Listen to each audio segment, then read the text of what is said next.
সঠিক সময়েই সিপিএম দলের প্রার্থী ঘোষণা করা হবে। ইন্ডিয়া জোটের সঙ্গে সহমতের ভিত্তিতেই হবে প্রার্থী ঘোষণা। শনিবার দলের রাজ্য কার্যালয়ে সাংবাদিকদের একথা বলেছেন সিপিএম রাজ্য সম্পাদক জিতেন্দ্র চৌধুরী। তিনি বলেন, সর্বভারতীয় ক্ষেত্রে ইন্ডিয়া জোটের সঙ্গে রয়েছে সিপিএম। রাজ্যেও সেই ধর্ম বজায় রেখেই চলতে চায়। সিপিএম চাইছে লোকসভা নির্বাচনে পূর্ব এবং পশ্চিম দুই আসনে প্রার্থী দিতে।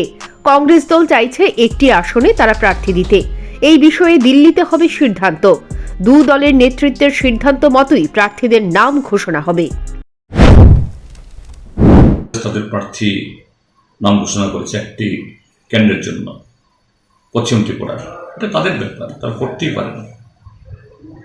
ইন্ডিয়া জোটের সাথে আলোচনা চলছে, এটা ঘোষণা হলেও সর্বভারতীয় ক্ষেত্রে আলোচনা হবে।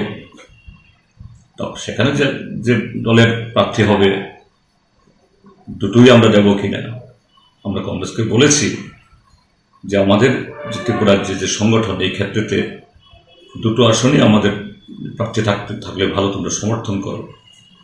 তারাও চাইছে একটা আসন। তো এখন কেন্দ্রের ফাইনাল হবে, প্রার্থী ঘোষণার তো শেষ কথা না। ঘোষণা হলেও যে নমিনেশন সময় না মানে এই দিতে হবে কোনো কথা নেই। এটা গত বিধানসভাতেও হয়েছে। কংগ্রেস এরকম 17টা কেন্দ্রের প্রার্থী ঘোষণা করেছিল, পরবর্তী সময়তে এই 4 জনকে উঠেছে। এখন এটা উঠাতে হবে কথা আমি বলছি না, কিন্তু আমাদের আলোচনা এখনো জারি আছে এবং ঠিক সময়েতেই আমাদের প্রার্থী পদ আমরা ঘোষণা করব এবং আমাদের সিদ্ধান্ত ত্রিপুরার জন্য জানতে পারবে।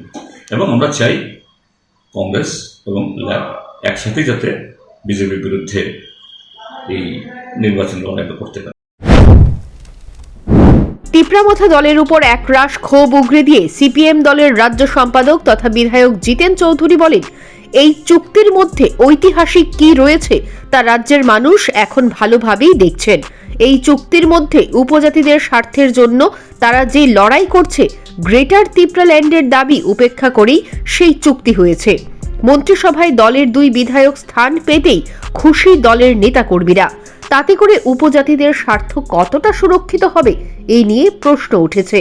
তিপ্রামথার পরিণতি আইপিএফটির মতো হবে বলেও প্রতিক্রিয়া ব্যক্ত করেছেন জিতেন্দ্র চৌধুরী।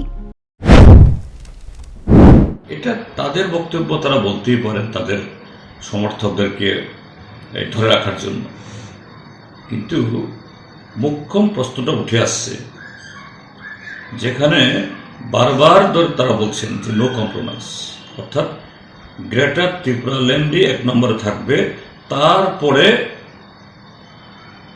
ABCD অন্য দাবি আসতে পারে। First and foremost always greater Tripuraland. ওটা ছাড়া কোনো মানে জল খাওয়া হবে না, লাঞ্চ করা, ডিনার করা, অন্য কথা তো দূরে থাক, এটা জলও খাওয়া হবে না।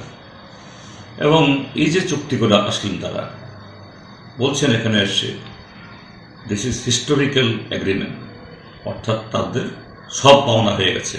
তো সেখানে তো গ্রেটার ত্রিপুরাল্যান্ড নেই। তো এখানে আমার বলতে হবে কেন, এদের পরিণতি আইপিএফটির দিকে যাচ্ছে কিনা ত্রিপুরার যে মানুষ দেখছেন তারাই বলবেন। প্রাক্তন মুখ্যমন্ত্রী মানিক সরকারের সঙ্গে সুর মিলিয়ে জিতেন্দ্র চৌধুরী বিজেপি বিরোধী দলগুলোকে ঐক্যবদ্ধ হবার আহ্বান জানিয়েছেন। সিপিএম এর দরজা খোলা আছে বলেও প্রতিক্রিয়ায় ব্যক্ত করেছেন। Bureau report, news prime Tripura.